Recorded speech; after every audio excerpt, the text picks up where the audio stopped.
So let's talk about the types of interest rates, because when you go to apply for your mortgage, your lender will present you with a few different options. A fixed interest rate.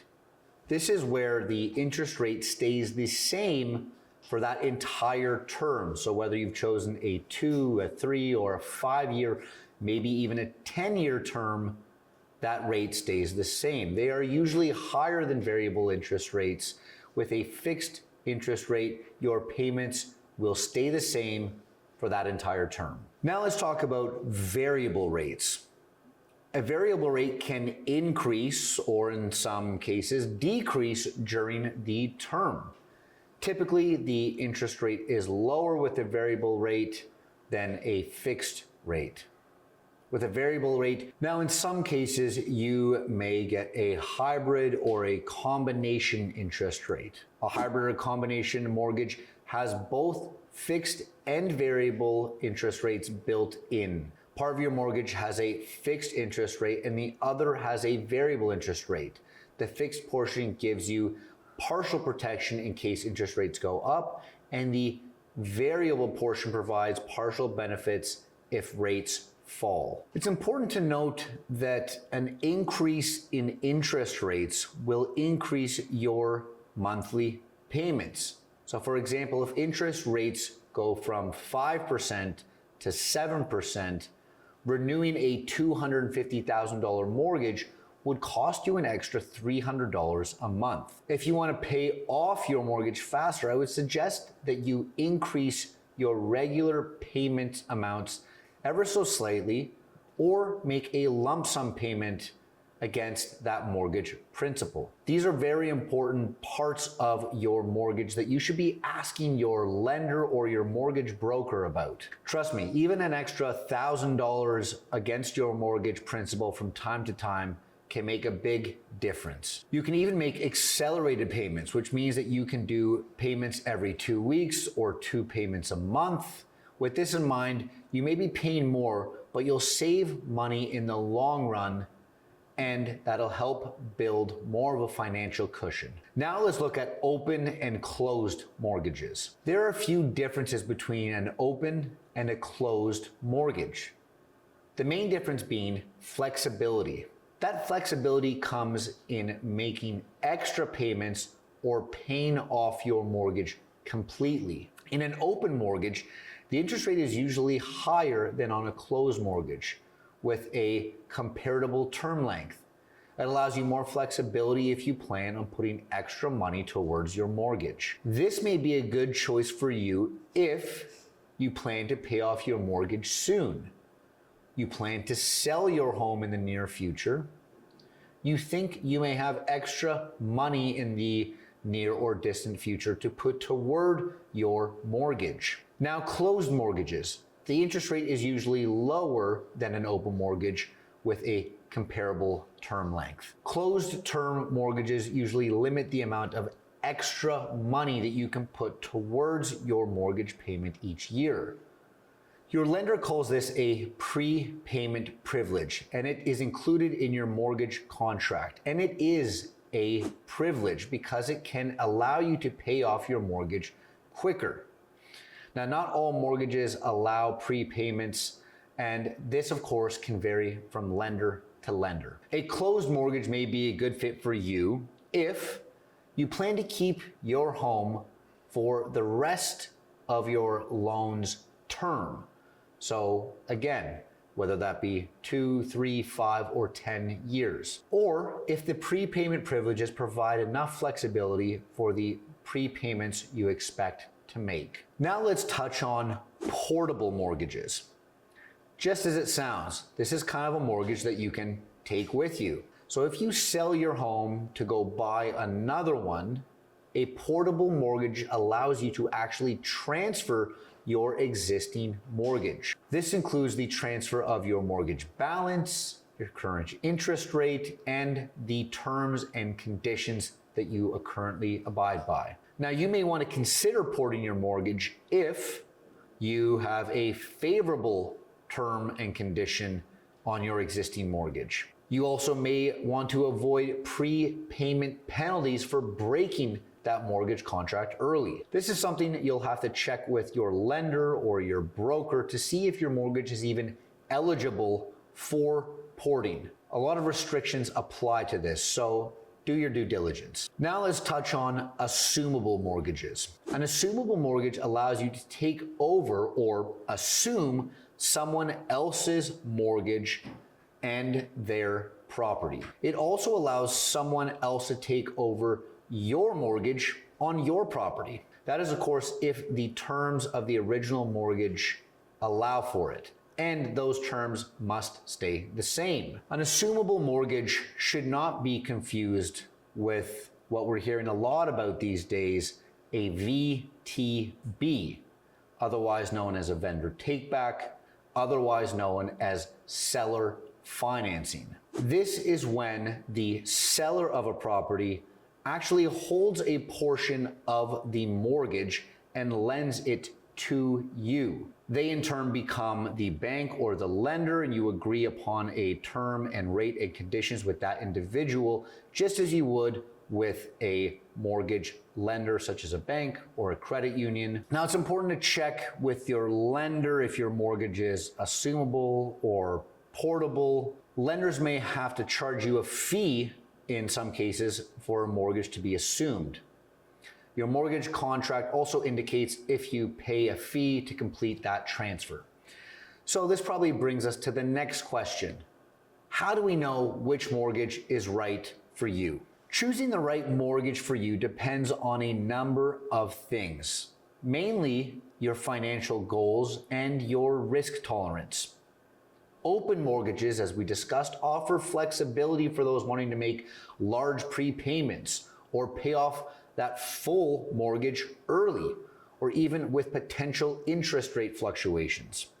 Closed mortgages are more suitable for those seeking stability. A convertible mortgage would provide the options to switch between types of mortgages within that term duration, while hybrid mortgages cater to borrowers with diverse and creative financial strategies. Let's quickly touch on reverse mortgages. Reverse mortgages are ideal for homeowners aged 55 plus, looking to convert their home equity into cash payments. In this type of mortgage, you assess your financial needs, long-term plans, and willingness to accept an interest rate risk to make the best choice for your situation. Now let's discuss what actually affects a mortgage interest rate. Interest rates in Canada are determined by various factors, including inflation, market conditions, policy changes by the Bank of Canada. Now, the Bank of Canada's overnight rate, also known as the policy rate, play a crucial role in guiding the prime rate set by commercial banks. While each bank sets its own rate, the big six Canadian banks often align their rates. The prime rate serves as a reference point for interest rates on various types of loans, such as mortgages, home equity lines of credit, otherwise known as HELOCs, car loans, and credit cards. When inflation surpasses 3%, the Bank of Canada tends to raise the overnight rate, making it more expensive for those big banks to borrow money. Consequently, the banks then increase their lending rates to compensate for the higher borrowing costs that they are experiencing. It's very important to know and understand not only how much your mortgage is going to cost, but what kind of contractual obligations you have in that mortgage. This is so you can better manage your housing costs and stay within your financial means. You don't want to end up being house poor. So now let's look at what happens when your mortgage is up, finished. You have to renew your mortgage at the end of each term, unless of course your balance is paid in full. You'll most likely require multiple terms to pay off that mortgage in full. Remember, your term is a standard 5 years and your amortization is a standard 25 years. So let's talk about what a renewal statement looks like. If your mortgage contract is with a federally regulated financial institution such as a bank, that lender must provide you with a renewal statement at least 21 days or 3 weeks before the end of the existing term. Your lender also must notify you 21 days before the end of your term if they won't or refuse to renew your mortgage. We're actually seeing a bit more of this nowadays than we have in years. The lender will provide you with proper statements or electronic. You can expect to receive paper documents or electronic statements from your lender if you consent to this method of communication. A renewal statement must contain the following information: the balance or remaining principal at the renewal date, the interest rate, the payment frequency, the term, and any changes or fees that may apply. The renewal statement must also specify the interest rate offered won't increase until your renewal date. At this point, it's important to review your mortgage needs.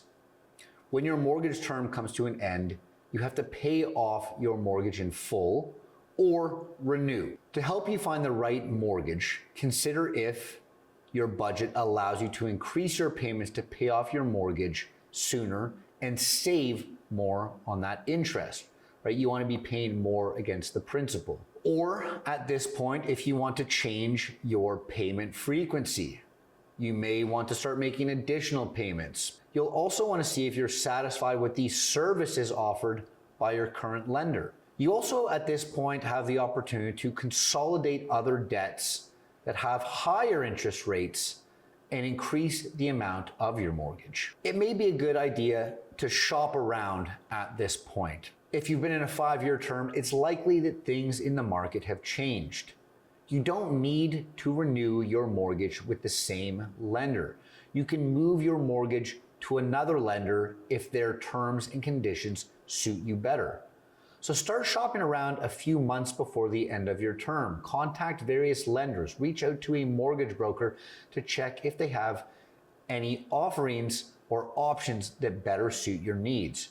You don't want to wait until the end to receive that renewal letter from your lender to put you in a position where you need to make a decision quickly. This is where you have an opportunity to negotiate for a better interest rate. You can start to tell your lender about other offers that you've received from other financial institutions or mortgage brokers.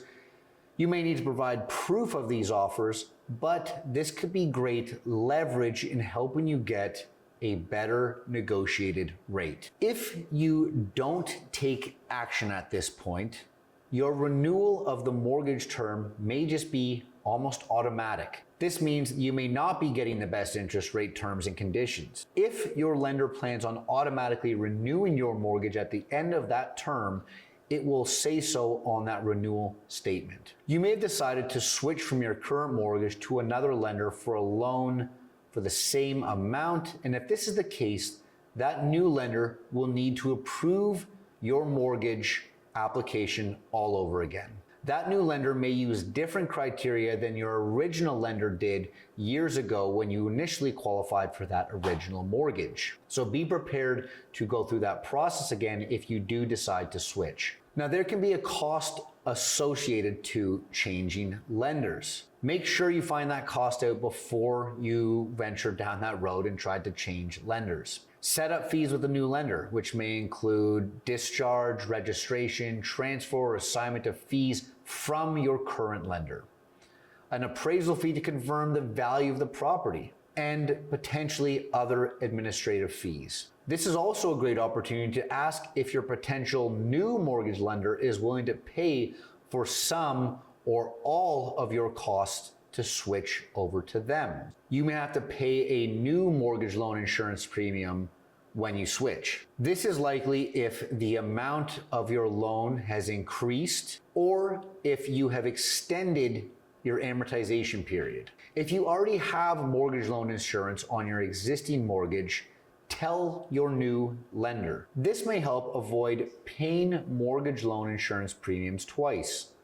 Ask your existing lender for a certificate number. They can provide you with a copy of the insurance certificate when they receive your mortgage contract. Now let's look at refinancing. A mortgage refinance is when you break your mortgage and start a new one. either with the same lender or a new one. You might refinance your mortgage to get a lower rate or to access some of the equity that you've built up in your home, or to possibly consolidate some of your debts. Breaking your mortgage early, as we've already discussed, has penalties. So you want to ensure that if you're going to refinance, it's worth it. The three main reasons that we see people refinancing and breaking their mortgage are to consolidate debt, to lock into a new and lower interest rate, or to pull equity out of your home. And of course, this isn't a large lump sum of money. So thanks for joining me in the mortgage portion of Valery's Real Estate Masterclass. I hope through this process you learned a bit about how mortgages work, how much they cost, when to get them, how to get them, where they come from, and most importantly, which mortgage product is right for you. We only covered a small portion of mortgages. They are an in-depth discussion. If there is anything that you didn't understand in this class, please reach out. We want to answer all of your questions. Thanks so much for joining me.